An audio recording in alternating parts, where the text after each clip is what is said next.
હવામાન નિષ્ણાંત અંબાલાલ પટેલની વરસાદને લઈ આગાહી સામે આવી છે। અમદાવાદ ગાંધીનગરમાં આજે વરસાદની સંભાવના રહેલી છે, તો મધ્ય ગુજરાતના કેટલાક ભાગોમાં ભારે વરસાદ થવાની આગાહી અંબાલાલ પટેલે કરી છે। દક્ષિણ ગુજરાત અને સૌરાષ્ટ્રમાં ભારે વરસાદની સંભાવના રહેલી છે।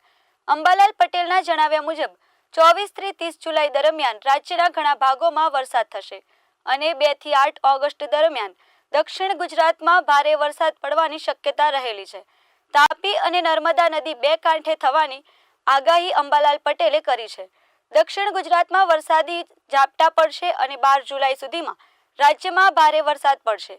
અનેક વિસ્તારો જળમગ્ન થશે તેવી વરસાદ પડશે અને જાનમાલને નુકસાન થવાની સંભાવના રહેશે। વધુમાં તેમણે જણાવ્યું કે કેટલાક ભાગોમાં 8 થી 10 ઇંચ જેટલો વરસાદ પડશે અને નાના તળાવો પાડા તૂટી જાય તેવી સંભાવના રહેલી છે। 18 જુલાઈથી વરસાદનું જોર ઘટશે અને ઉપસાગરમાં વરસાદની સિસ્ટમ બનતા ભારે વરસાદ પડી શકે છે। દક્ષિણ ગુજરાત સૌરાષ્ટ્રમાં ભારે વરસાદ પડશે। હવામાન નિષ્ણાંત અંબાલાલ પટેલનું કહેવું છે કે બંગાળના ઉપસાગર અને અરબ સાગરના વર્તમાન ભેજવાળા પ્રવાહોને કારણે 3 થી 6 જુલાઈ ભારેથી અતિભારે વરસાદ થવાની આગાહી કરાઈ છે। 6 જુલાઈ આસપાસ બંગાળના ઉપસાગરમાં બીજી સિસ્ટમ બનશે જે 10 જુલાઈ સુધીમાં ગુજરાતમાં અનેક વિસ્તારોમાં ભારેથી અતિભારે વરસાદ લાવશે।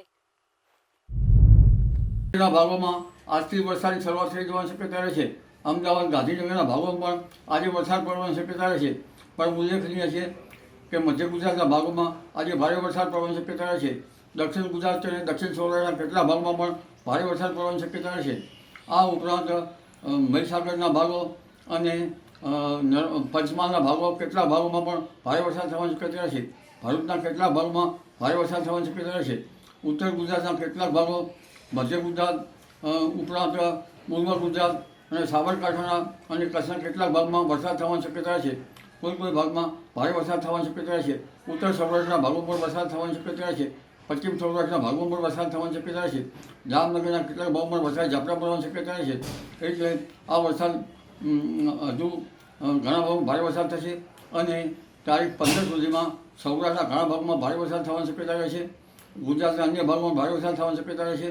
આ ઉપરાંત 24 જુલાઈથી 30 જુલાઈમાં પણ રાજ્યના ઘણા ભાગોમાં વરસાદ થવાની શક્યતા રહે છે અને કેટલાક ભાગોમાં ભારે વરસાદ થવાની શક્યતા રહે છે। 2 થી 8 ઓગસ્ટમાં દક્ષિણ ગુજરાતના ભાગોમાં ભારે વરસાદ થવાની શક્યતા રહે છે। તાપી નદીનું જળસ્તર વધવાની શક્યતા રહે છે।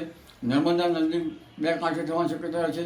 આ અરસામાં સાબરમતી નદીનું પણ આવરો આવવાની શક્યતા રહે છે। એટલે હજુ પણ ભારે વરસાદના લોકો ઘણા ભાગોમાં થઈ રહ્યા છે।